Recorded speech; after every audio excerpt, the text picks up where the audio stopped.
What do Times Square, a cold slice of pizza, and late night TV all have in common? Well, they're all part of New York's mythology. You don't have to like them, but you know what they are and trust that they'll always be there.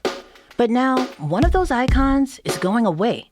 CBS says The Late Show with Steven Colbert will end in 2026.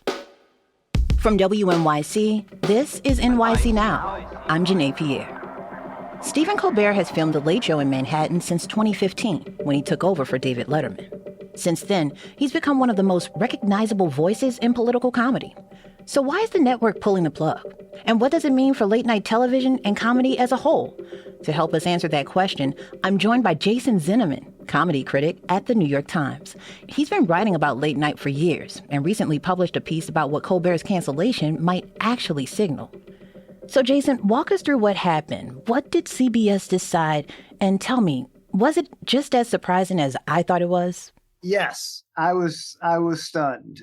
Maybe I shouldn't have been stunned because late night has been struggling as a form. But, this is a franchise that's been around since 1993. In a lot of ways, the host of The Late Show is the face of CBS. So you don't see franchises disappear very often, certainly not one with this number of decades behind it. So, when I got the text, I was surprised. But then once I thought about it, you perhaps could see the tea leaves a little bit. All right. So walk me through what happened. Why did CBS come to this conclusion? Well, this is the big question, right? There's no definitive answer to this. We know what they say. The big debate falls under there's two explanations. One is that according to them, it's a financial decision that the show's been losing $40 or $50 million a year.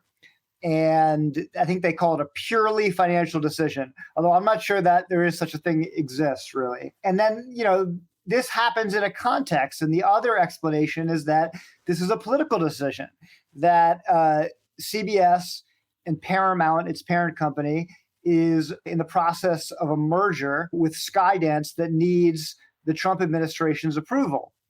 And Trump has been outspoken in criticizing Stephen Colbert. And so it certainly looks like in an effort to complete this merger, CBS and Paramount gave a gift to Donald Trump. And the other piece of evidence to support this would be that they just recently settled this suit with 60 Minutes, which was certainly politically motivated. So this is the big question. And many people think it's political. Many people think it's financial. To me, it seems obvious that it's both. Mm-hmm. And I think that it's fair to approach Paramount's explanation with a good deal of skepticism. One example, for as long as I've been covering late night, we've always judged the success of a show based on ratings. Mm-hmm. So all we know is ratings, right? That's the metric for success. And it's become a little bit more difficult in recent years as streaming has ascended because we don't know ratings in quite the same level of detail. But suddenly, the explanation for why this is a financial decision is that money, when we get this number 40, 50 million, there's no question that Colbert is the highest ratings in his time slot. So that doesn't make sense. But they say, well, if it's losing all this money, then clearly it's a financial decision. But we don't know what the finances are of, say, the nightly news or the morning show, or how much money these competitors are losing. Because all of a sudden, we're suddenly on this playing field where the metrics are money, which everybody is fairly ignorant about, and not ratings. So I would say that's another cause for skepticism. You talked about the reasoning behind the cancellation of The Late Show, money and politics. So I'm just wondering, what does this decision tell us about where comedy and satire fit in this current media landscape? Well, there's two different questions, right? For late night shows, I think it's another in a long series of bad signs that this is not a great economic model. Does this mean that satire at large is under threat? Well, certainly this administration is going after comedy in a way that no other administration in history is. That's for sure true. But comedy is very resilient. And you see this almost less than a week after this announcement when South Park signed a deal, a $1.5 million deal with Paramount, and immediately did probably the most biting critique of Trump that has been done since his second administration started. In your recent piece, you wrote that this cancellation might actually be a good thing for Steven Colbert. Why is that? Well, he's a talented guy who has a big audience. And, we have this landscape now where there's many different options. You don't need to have a network show to have an outlet. And in fact, you could look at it as a great opportunity for him. That I think the height of Colbert's career artistically, I would argue, was the Colbert Report, which was a much smaller operation than the Ed Sullivan Theater and the Late Show.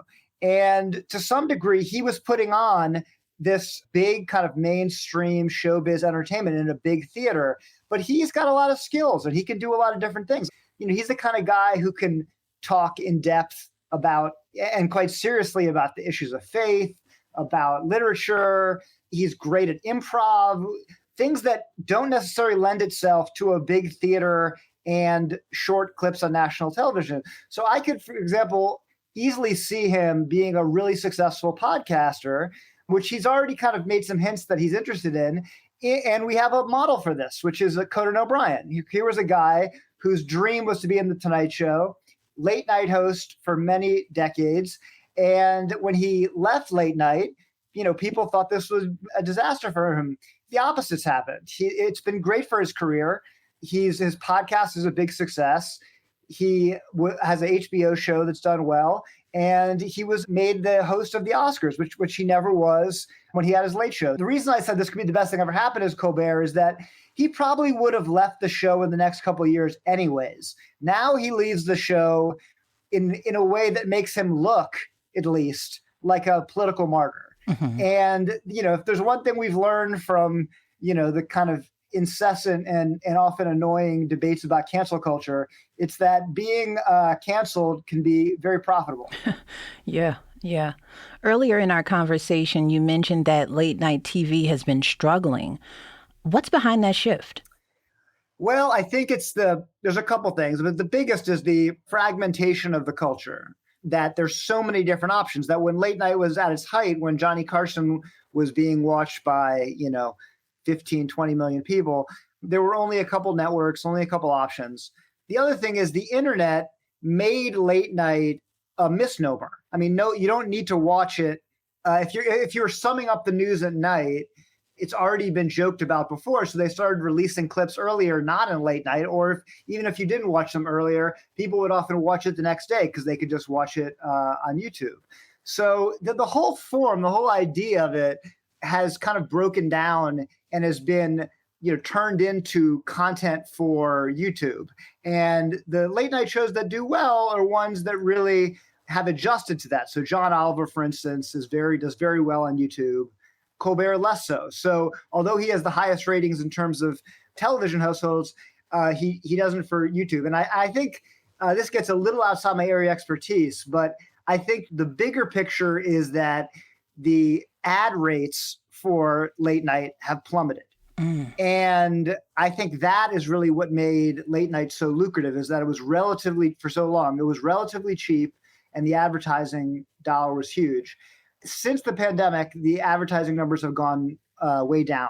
Why that is, I'm the wrong person to ask. But I will say I see some parallels between that business and my business, the newspaper business, where it was largely an advertising business for a long period of time, and a lot of the money came from advertising until the internet came along, and it became the advertising became less valuable, and now the New York Times gets a majority of its money from subscriptions.